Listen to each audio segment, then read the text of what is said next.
Estamos com o famosíssimo Adão Turrusgaray. E, aliás, Rafa, que está na produção, o senhor José Renato Ribeiro, o Rafael Burdial na produção, na técnica com a gente, eu já começo aqui, Rafa, com uma reclamação, porque o rapaz, ele tem 60 anos, está melhor do que eu e você juntos, que não conseguimos subir aquele lance único de escada do prédio. Fora isso, ele é cachoeirense, né? Então você de Cachoeira do Sul, que reclama só da vida, da tua cidade, aquela baixa estima, nada dá certo aqui, dá sim, a gente tem uma prova viva, literalmente, que dá muito certo.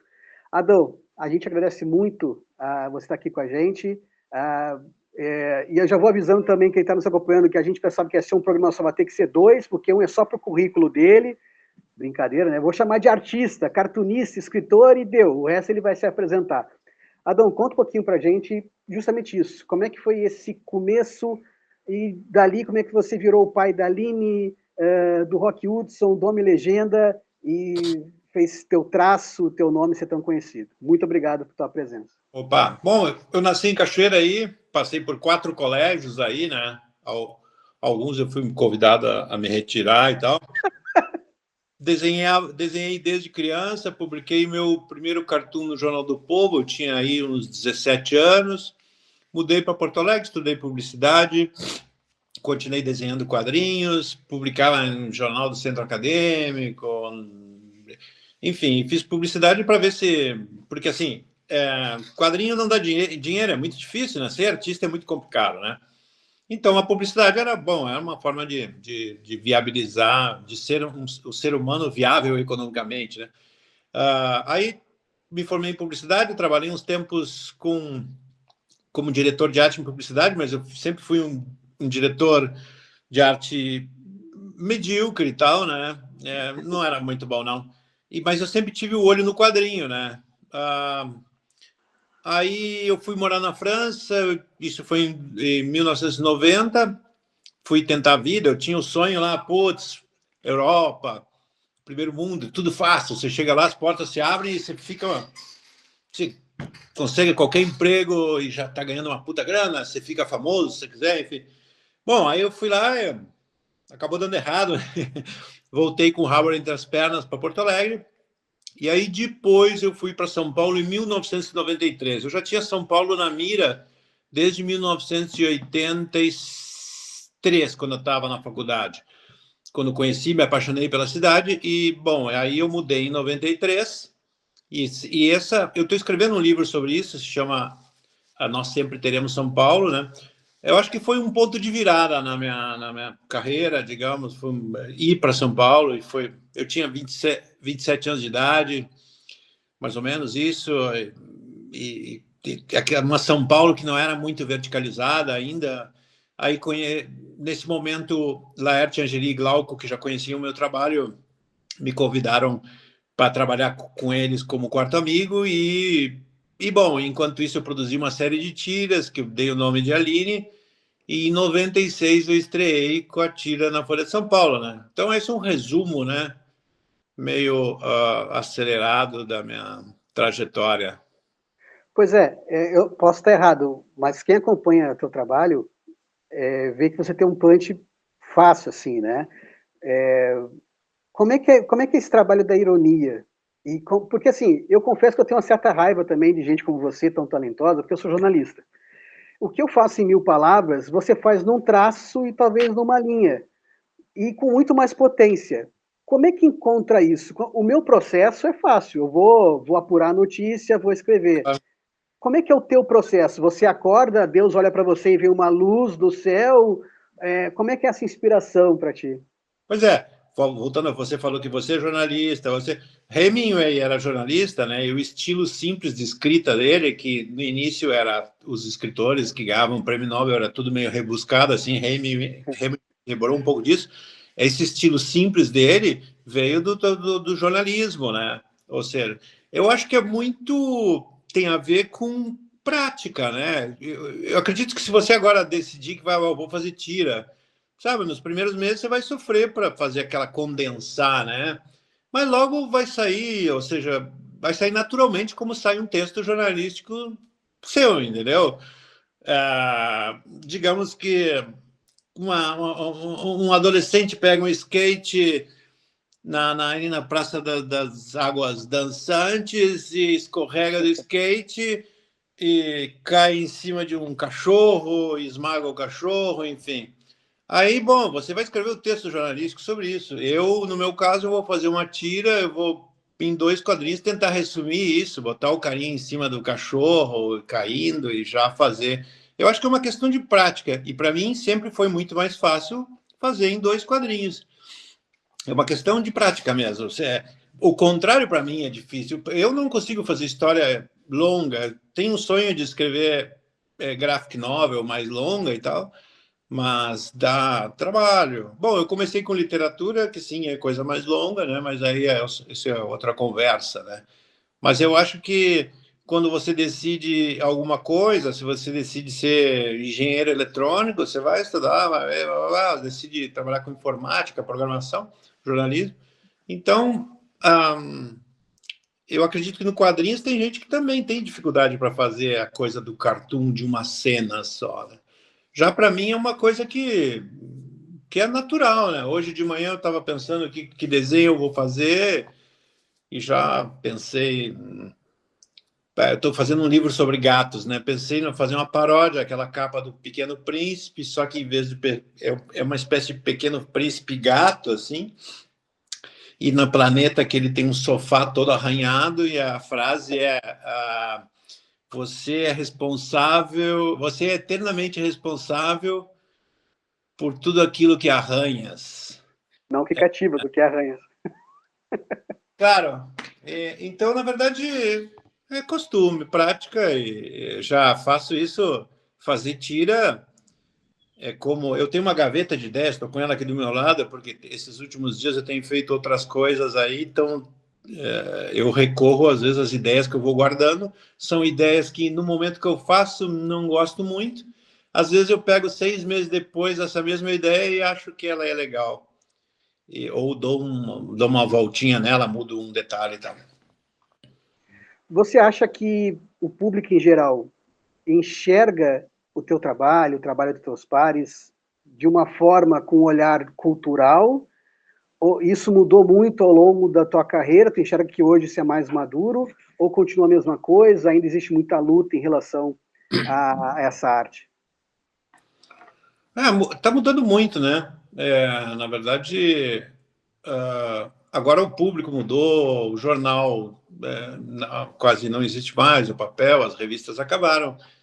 Antes de fazer quadrinhos era uma espécie de resistência e uma espécie de rebeldia. Eu fiz a Dum Dum lá, que era uma revista que atacava tudo. Desculpa.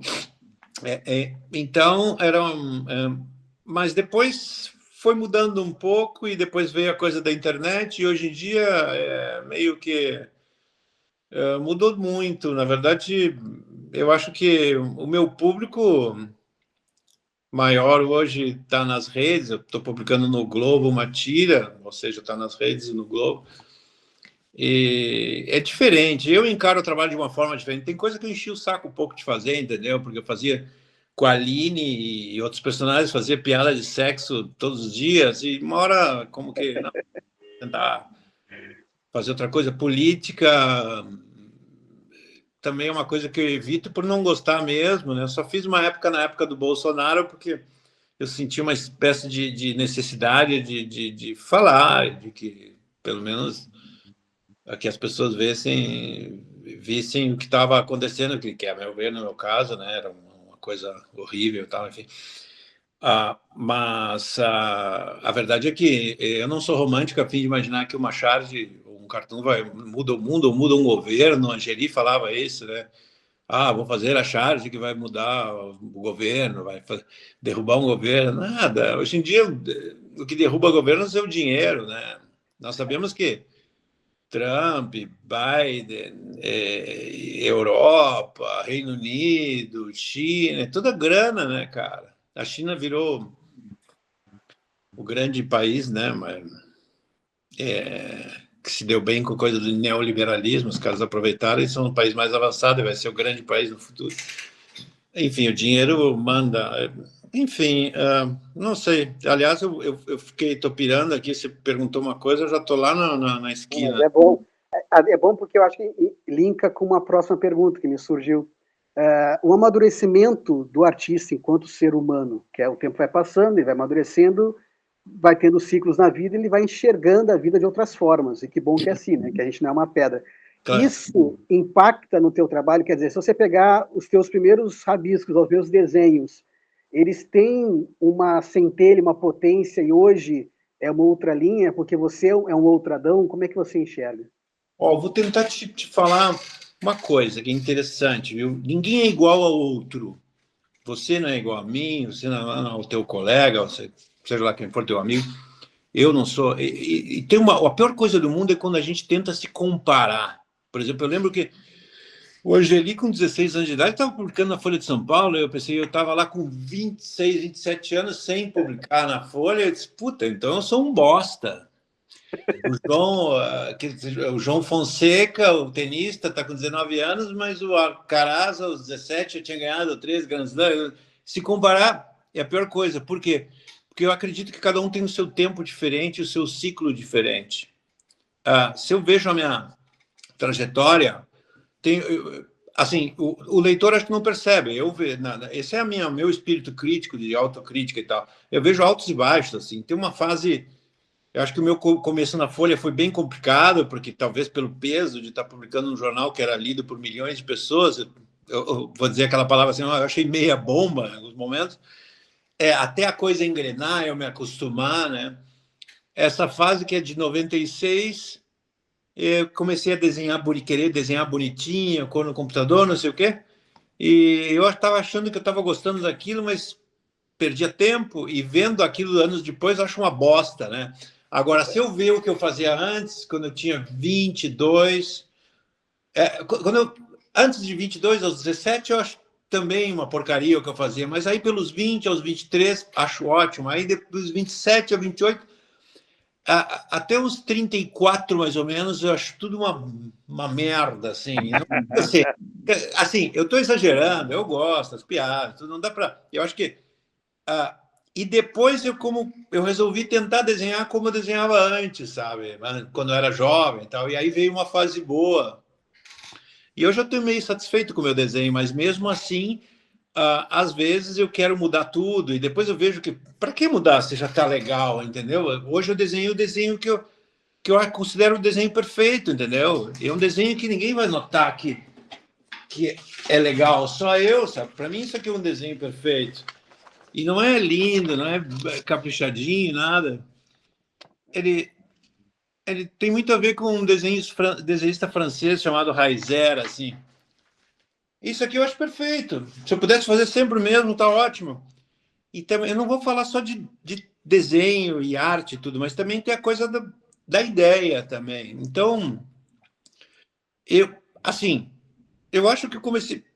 Isso é uma opinião minha, né? Eu gosto muito mais de uma fase minha que vem de uns 35 para cima. Eu vejo umas piadas que eu fazia quando eu comecei na Folha, em algum momento, que droga de desenho, que droga de ideia, trouxe piada mal formulada, sem graça.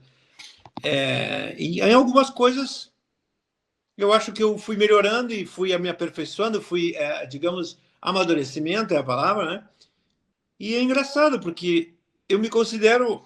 Eu tenho 60 anos, eu considero... Porra, eu vejo assim... Fisicamente, claro, já começa, né, as coisas falharem e tudo, mas entre 60 e 70, eu vejo que eu posso fazer muita coisa. Então, eu espero ter saúde para fazer e crescer e mudar e arriscar. E como eu fiz há pouco tempo, comecei a pintar quadros há uns 5, 6 anos atrás, vendi muitos quadros e tudo, e comecei a escrever livros. Eu estou escrevendo, enfim.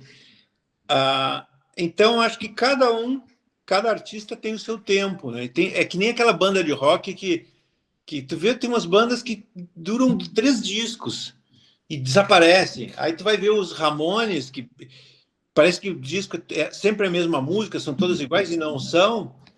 Eles se mantiveram a carreira inteira fazendo discos com a mesma pegada, com o mesmo estilo, parece todos a mesma música, mas é do caralho aquilo, entendeu? Agora tu vê outras bandas que a gente chama isso de envelhecer bem ou envelhecer mal, né? Então, isso de se comparar é uma droga, é muito ruim. Mas eu só fui aprender isso bem depois, né? Então, cada um... Tem gente que atinge o seu auge entre os 15 e os 25 anos, tem gente que entre os 20 aos 30, e cada pessoa tem essa... somos diferentes, né? O bom é se comparar com você mesmo de ontem e de amanhã, que aí você vai vendo se vai ter uma evolução, se tu vai melhorando como gente, né? Adão, até para já te liberar também, a gente está no meio de uma feira do livro, né? A proposta é... Pode não tem pressa, se quiser fazer mais duas perguntas, seguimos aí pela... Agradeço, então, vamos usá-lo, então. A Feira do Livro, a gente surgiu a ideia desse momento porque a gente enxergava a necessidade de se falar de charge, de se falar de tirinhas, de se falar de quadrinhos, e a gente percebia que ficava sempre meio de lado em Feira do Livro. Não era diferente na Feira do Livro de Cachoeira, a organização entendeu a ideia, a proposta e nos liberou esse espaço. Como é que você enxerga essa importância? Você acha que a criança já deveria ter esse contato? Depende muito, daqui a pouco não é todo mundo, é aquela história de você querer ensinar o peixe a subir numa árvore, não adianta forçar muito. Como é que você enxerga? Olha, o Veríssimo falou uma época que se dizia que São Paulo não tinha literatura, digamos lá nos anos 80, né? Falavam-se muito da literatura do norte do Brasil, literatura gaúcha, literatura carioca, e São Paulo. Aí, o Veríssimo era na época da Circo, do Angeli, Glauco, o Veríssimo falou: a literatura de São Paulo são os quadrinhos. Achei do caralho isso, entendeu? Que, na verdade, quando eu fui patrono, inclusive houve uma polêmica aí, quando eu fui patrono da Feira do Livro, há uns anos atrás, e foi numa época que eu não tinha escrito livros com letrinhas ainda, romances, prosa, né? Então, houve muita crítica aí, né? Claro, crítica também por causa das coisas pornográficas, digamos, mas também porque eu fazia quadrinhos. Não, esse cara não é escritor, não faz literatura, ele faz quadrinhos. Então, na verdade, são narrativas, né? Bom, tem gente aqui na Argentina, muita gente é alfabetizada com Quino e tal. Eu, comparando, assim, mal comparando, digamos, muita gente hoje me procura, ou me manda mensagem, me põe comentário no Instagram. Eu trabalho. Que barulho é esse? Eu vendo Passou. muito. Tá tranquilo. Tá, eu vendo muita tira para livro didático, as pessoas aprendem com as coisas, é incrível, né? Uma vez um cara fez uma piada maldosa, é por isso que a educação no Brasil vai muito mal, né? Veja só os quadrinhos da Adão. E você sabe que nós temos quadrinistas, isso é mais recente, na nossa Academia Cachoeirense de Letras agora.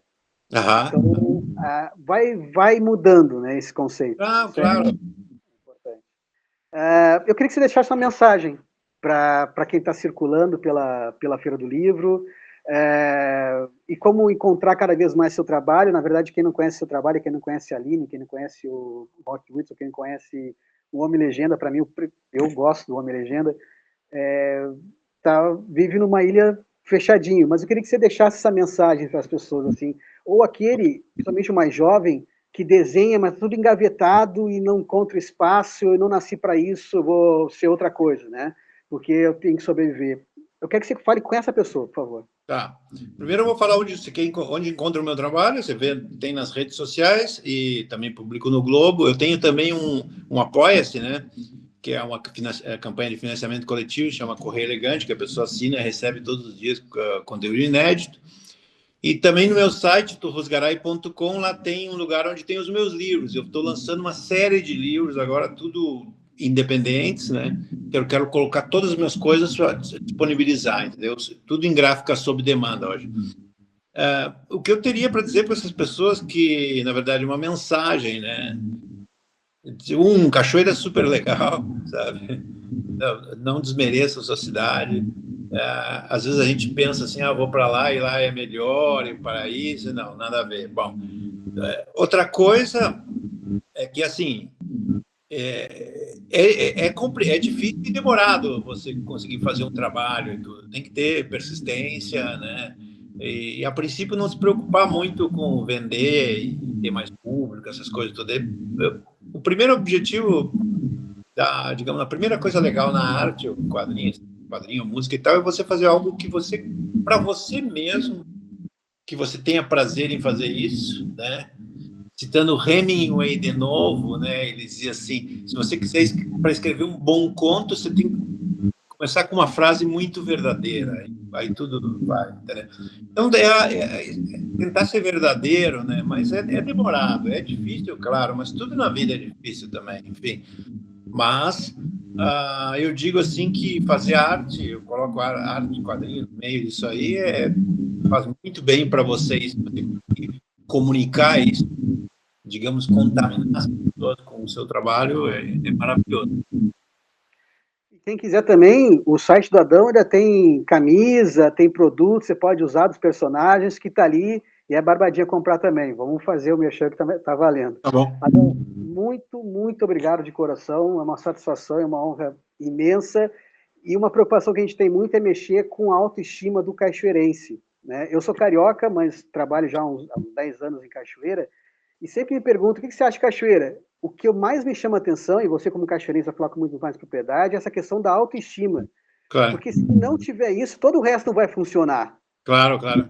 Né? Então, olha, a gente tem um exemplo vivo de alguém com muito talento, que saiu de Cachoeira do Sul e que disse pra gente que não precisa sair de Cachoeira do Sul. Né? Você tem que trilhar o teu caminho, cada um independente, seja artista ou não seja artista, faça da sua vida essa arte. Adão, muito obrigado, Cachoeira tem um orgulho imenso de você e até uma próxima.